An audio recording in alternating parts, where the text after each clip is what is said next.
Before we dive into your book, and it's an extraordinary story of how you had this extended incubation period, so to speak, describe to us where you developed your passion and interest for reading as well as writing.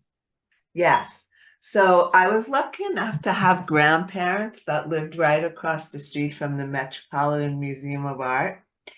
And we would go to the museum every day when I would visit them on the weekend.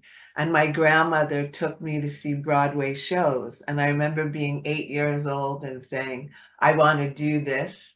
And the books that I loved as a child were Hans Christian Andersen, who I later read after doing many adaptations of his stories and performing them for children and assembly programs with adult actors, is that he was sort of a troubadour.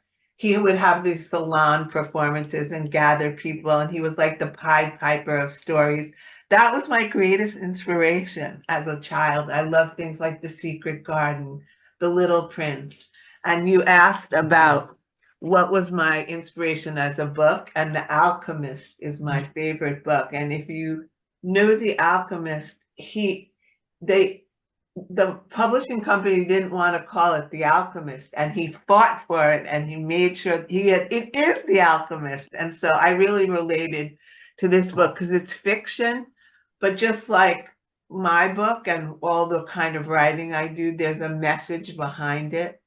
And I would say that this Alice in Wonderland, all those kind of classical tales I love.